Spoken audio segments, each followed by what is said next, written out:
Muçon kemi bezdisur gjithashtu. Klodi, përshëndes, mirëmëngjes. Përshëndetje, faleminderit për ftesën. Tani të fillojmë pak nga Basiri, duket se e gjithë kjo arkitektura nga njëra anë po ekspozohet më shumë se kurrë, Spaku po e pranon praktikisht hapur, gjithë ne e konstatojmë në përditshmërinë tonë, por nga ana tjetër të pakta janë masat. Fort po shndrit një diell, pak po nxe. Pak po nxe. Drejt Flavio, ai janë pastruar aq shumë para sa është bërë pis në gjithë Shqipërinë. Çka ka bërë ky zotëria? Pra jemi komprometuar gjithë nga pak. Po, flasim për institucionet që kanë të drejtë të hyjnë atë vallë. Tani komprometimin, nëse ti nuk gjen dot një shtek bardh atje, se kushohet marrë. Ku do ikësh në Gjermani ti thosh? Shkohesh në punë për ditë në Gjermani dhe thesh mazithet në Tiranë. Por për të kthyer tek ajo çfarë ju konstatuat më drejt, sasia e parasë informale dhe kriminale dhe sidomos me burime narkotike në dekadën e frikshme është konkurruese e denjë buxhetit. Dhe çfarë e ka kriminalizuar sa buxheti shtetit domethënë. Natyrisht, më shumë, më tepër. Absolutisht më tepër se sa aq, ne kemi thënë shpeshherë, janë 2-3 grupe kriminale që kanë nga 8 deri në 10 miliardë euro. Po ti numërojmë të gjithë, buxheti vjen anash së historie. Por pra, kemi kriminalizim të ekonomisë dhe politizim të krimit, sepse bashkërisht ata kanë rritur ta bëjnë këtë gjë, e kanë ndërtuar, le të themi, këtë skem të arkitekturës siç u theksuat, por kush firmos që kjo të ndodh? Pa, kush e blen? Pa e bëjnë dot ata pa një marrëveshje me shtetin?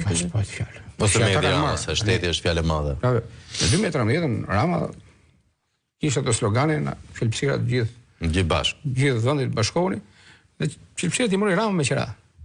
Tani kanë ndodhur kundërta. Ata kanë marrë Ramën me qira. Janë pronarë të kësaj historie, janë vendimarrësit, le të themi, të shumë punëve, ne kemi miliona dhe miliarda euro që pastrohen me punë publike. Formalizohen me punë publike, madje ty kush merret me këtë punë të investigimit të pastrimit të parave, më thotë që po të shkojmë nëpër banka, është mbi 2000 numri i klientëve të cilët kanë mbi 1 milion euro. Mbi 2000. Është shifra e saktë, s'po e konsideroj. Është edhe më tepër. Pra, dhe këto miliona euro që ekspertët di shumë më mirë nga unë, ti 10.000 euro, 10 milion lek, po të depozitosh në një sistem financiar, bie telefoni zili aty, drejtoria e parandalimit të pastrimit të parave, investigon dhe ndjek kush është personi që i hodhi këto para në sistem, dhe nga vinë. Po ne këtu kemi edhe se këto çështjet janë të pafundme. Po. Vjen inspektorati i lartë deklaracionit pasurike, më thoni një denoncim që ka bërë edhe për zyrtarë, edhe për deputet, edhe për politikan, më duket e vetmja gjë që ka denoncuar është adresa e zyrave të saj, se ku ndodhen. Nuk kam parë, edhe në procesin e vettingut, një pjesë e madhe e raporteve të këtij inspektorati janë përmbysur nga komisionerët, çka do të thotë njëri prej tyre u ka fshehur, ka konsumuar vepër penale. Dhe këtu kthehemi që institucionet shndrohen në ndihmës, por njëkohësisht edhe ortak. Pse? Ka diçka tjetër që kam hasur këto informacione që konsultoj me njerëz të botës së drejtësisë, por edhe të financës. Njerëz janë zyrtarë të cilët lëvrojnë para publike, tendra, koncesione dhe shërbimet e tjera, le të themi, paras buxhetit, zgjedhin njerëz afër tyre, për ka ndërtim një skemë së këtij tillë, marrin një tafër, një shok, një mik, një njohur, dhe puna shkon atje, dhe këta tani edhe pastrojnë para kriminale të trafiqeve, por njëkohësisht bëhen edhe vetë aksioner.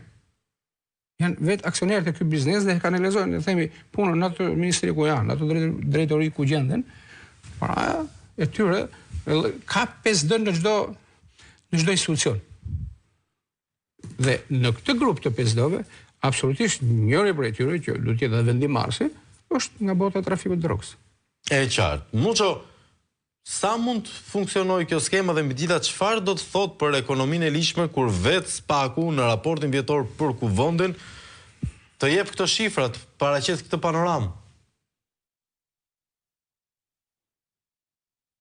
Nuk e gjej në studio, të lutem Klodin. Ja një sekondë vetëm. Po, tani po.